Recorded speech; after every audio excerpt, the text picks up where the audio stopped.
guy who did beat the Patriots. I was part of the Pittsburgh Steelers effort. Juju Smith-Schuster is going to stop by, but I turned to my left, and our great cavalcade of guests has now brought Christian McCaffrey into our midst here on the Rich Eisen Show. That's an applause line for you folks here. Thank you. Good to see you. From the Carolina Panthers, and courtesy of USAA, the official NFL Salute to Service partner. Good to see you, Christian McCaffrey. Good to see you. Appreciate you having me. What was the difference for you season 2 to season 1? It looked like you were a little bit more in the flow of things this year, to say the least. Yeah, I would say a lot slowed down for me. I'll tell you what was tough was my rookie year, going into my rookie year, because of the rule where you can't participate in any team activities until your school technically graduates was tough. So I got to experience the benefit of going through OTAs and going through different mini camps, whereas my rookie year I didn't. And I tell you what, that had a huge impact. So that was one of the things where I got more comfortable, I got bigger, I got faster, I got stronger, and overall I just felt better. Felt, that everything kind of slowed down for me. Yeah, and it looked like they were just going to ride Christian McCaffrey every single game. It seemed like you were the focus. Would that be an accurate assessment of the game plan? Well, yeah. I mean, I would say I wouldn't say going into the game we were planning on this or that. I think some of the games ended up being that way. I think some also didn't, and some other guys stepped up. And we have such a talented team that the ball can really go anywhere. And when we're healthy, when our guys are feeling good, we got a great team. It's tough to win in the NFL. I think you saw that with us late in the stretch. Yes. Multiple games we're losing by 6 or under, and despite all that, we're one game away from being in the playoffs. So definitely a frustrating second half of the season, but knowing that we got the guys, we got the coaches, and we overall have a great attitude in the locker room is something to look forward to in the future. Well, it's awesome to see that you think that you have a great attitude since you skipped your bowl game, and anybody who does that has a horrible attitude and has no chance of doing anything in the NFL like, say, most receptions by a running back in a single season as you had. So you're breaking that mold, Christian. Yeah, I appreciate it. Yeah, you'd have thought I committed a crime, man, when I did it. Now everybody's doing it, getting applauded for it. It's just the norm now. So you were the George Washington of this thing, I think. You were the first to cross that Delaware. You know what I'm saying? Seriously. So what do you think of when you hear coaches say, well, this kid's skipping a bowl game, and I don't think that that's going to really play very well on the next level. You don't want to take a kid who's skipped a bowl game like you just did 2 years ago. I would say each and every decision and any time you look at a situation where a player's skipping a bowl game, you have to look at it from their decision. I made my decision. I mean, whether or not it's right for anyone else is up to them. And I made my decision, and I like to think it worked out. And I know what my attitude was, and I know I had my reasons. And some guys have their reasons that might be different from mine. But I would say, at the end of the day, you got to look yourself in the mirror and be able to tell yourself that you made the best decision for yourself and for your future. And if you can do that, then it's the right decision. What did David Shaw say? Oh, we had some tough conversations. I think, in the long run, Coach Shaw's been great, been very supportive of me, still keep in touch with him today. Definitely it was a tough decision. It was tough for me. It was the hardest decision I've ever had to make. I went back and forth with it. I will always, I don't want to say regret it, but I will always miss that opportunity, and I'll always be mad at myself for that moment, but once again in the long run and seeing how it all played out, I can't say I made the wrong decision, and that could be true for some people. I took a risk, and happy I did. But as far as Coach Shaw goes, man, we did have some tough conversations, and I'm happy that we've remained close. Yeah, I mean, he talks very well of you, by the way, off camera. Just so you know, when he sits next to me on the draft set last couple of years, obviously when you were up for being drafted, you wound up being a top 10 pick. That guy, if I'm an owner in the NFL, I send him a check, and if I need a new head coach, I send him a check and say, write your amount in it, David. I want you to be my head coach. He just doesn't seem to want to do that. Do you think he would ever do something like that, come into the NFL, Christian? Man, I have no idea, but I think if he ever did, he'd be great. He's unbelievable. Obviously, he's an unbelievable leader, mentor. He's an unbelievable person. But you look at his resume coaching, and it's pretty remarkable to see what he's done. Mm-hmm. And Stanford's a tough school to recruit too, and to have the success he's had with the guys that we have has been awesome. Every year we're racking up the top players in the nation. Somehow he gets them to go there, and it's it's been really fun to see, and I was just very lucky. I got to be a part of his run there. And your brother Dylan plays for his predecessor at Stanford. Correct. Yeah. Now Michigan. Right. How? I mean, he burst against Penn State and then went away. Is he going to play a little bit more? I hope so, man. I really hope so. I think he's honest. Sometimes I have to be an honest evaluator. Yes. And so I look at it unbiased, and man, he's got everything I would want in a quarterback. So I think he's got an unbelievably bright future ahead of him, and I can't wait to see what he does. Do we know what the new offensive coordinator thinks of him?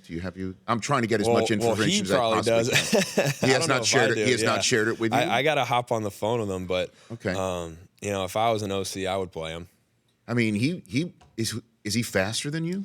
I'll tell you what, Who's the fastest McCaffrey? If you were to tell me before, I think he had a long 75-yard run against somebody. It was Penn State. Was it Penn State? It oh, was yeah. Penn State. It was his I first remember game all in. of these things. And if you were to tell me before the game he's going to run 175 yards, I'd have thought you're nuts. But he's continued to prove me wrong. He's not faster than me though. Okay. But he is fast. Okay. He is fast. All right. When your dad was playing, was he faster than you? See, if you ask anybody in our family who the fastest is, who's the best high school basketball player, yes. in any of these questions, yes. each and every person will say themselves, and we'll go on forever. It's gotten very personal in our household. So, I'm gonna go ahead and continue sticking with my answer. Okay. With myself, my older brother has the 40. He's run the fastest 40 out of all of us. Okay. So he wins the timed 40. Now we didn't all run on the same clock. The circumstances weren't the same. So sure. One of these days we'll have to put a simulcam up or a race or something to make it even. Yeah, I don't think we have video from when your dad ran it that would be good enough. I know. It's not slow. high def. It's more in standard definition. I know. From back in that day. Seriously, black and white. Christian McCaffrey here on the Rich Eisen Show.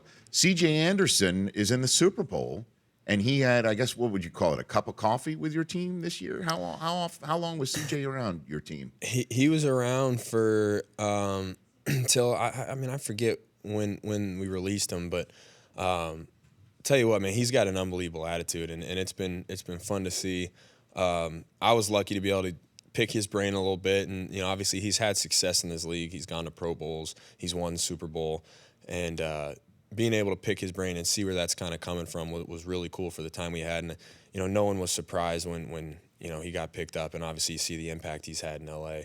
It's been pretty fun to watch. Yeah, it's been amazing to see how dynamic he has been with Gurley. How do you see Super Bowl 53 playing out, Christian McCaffrey? What do you got for me here? Man, I hope they both lose. I don't know. Well, that's not happening. That's not happening. I don't know. I think it's very tough to bet against a team like the Patriots and Tom Brady, and but then you look at LA with the firepower they have all over the place. So I just hope it's a competitive game. I'm going to give you the politically correct answer. Well, that's unacceptable. It's not acceptable. It's just not an acceptable answer. But I mean, when you take a look at it, being a football guy that you are, and a smart guy, as you pointed out, in a very passive-aggressive way that you couldn't get to training camp in time or mini camp in time because Stanford was too busy educating their kids deep into the summer. That's an NFL rule. That's not a Stanford rule. No. But you're pointing all that out. It's okay. I had dropped out already. I didn't even go to school. I was just training. So do you just point blank? You think Patriots because of Brady? Is that what you're saying right now? Once again, man. I mean, I'll say, it's hard to bet against Tom. That's what I'll say. Okay.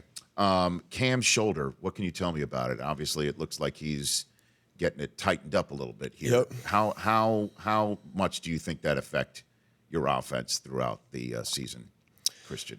Well, I think, obviously he was playing through a lot. I think there's a lot of people who play through a lot, and I think that's league-wide. Mm-hmm. You're not going to find a team who's not playing with some injuries here and there. But I can tell you this, that he's one of the toughest guys I've ever played with in my life, and he's willing to risk everything for the team. And I know that he's going to take every single situation extremely seriously, and we have an unbelievable staff in Carolina. And so he's on the right path, and hopefully he'll come back healthier than ever next season. Do you think Olsen is going to play anymore? He's one of my favorite people. Yeah, he's the best. I hope he does, man. He's been an unbelievable mentor.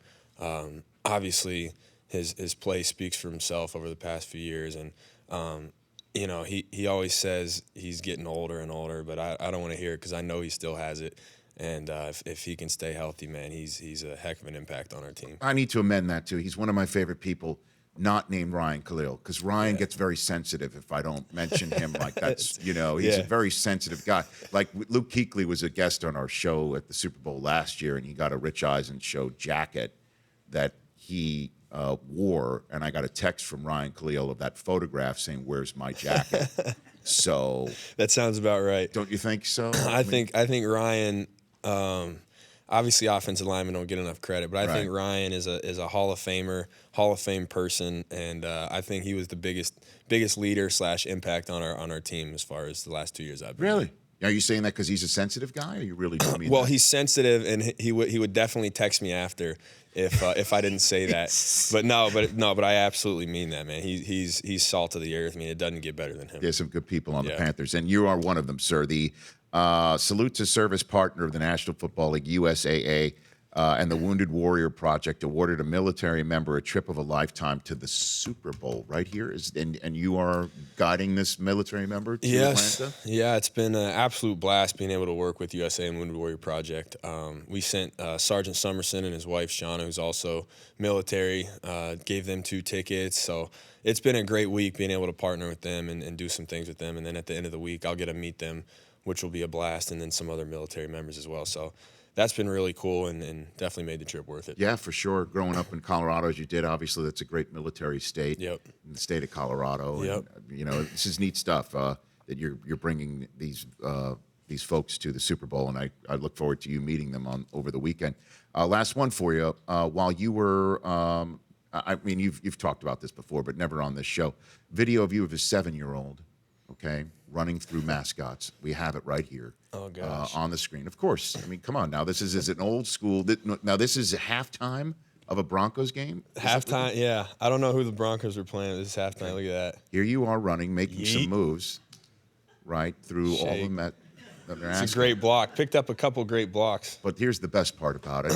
You know, never celebrate. Just give the ball to the ref, run back to the sideline. That's what I was taught. And then you pull out the Sharpie and sign the football. Dude. Man.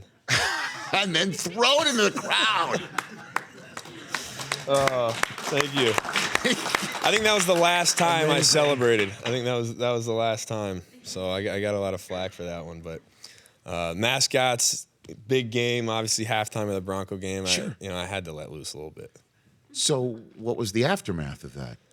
Did Nothing, your man. folks say nothing? I was playing up on my dad was in the locker room at halftime, so I think he might have retired by then, but no, it was I don't want to say it was planned, but our team had planned. I was playing on my brother's team, so I was playing a couple years up. I was the young guy on the team, and I had to listen to what they told me to do. So. Well, it had to be planned unless you always had a Sharpie in your sock. Yeah, well, Christian. I love playing with Sharpies in my socks, so that's how I play all the time. That is fantastic. Yeah.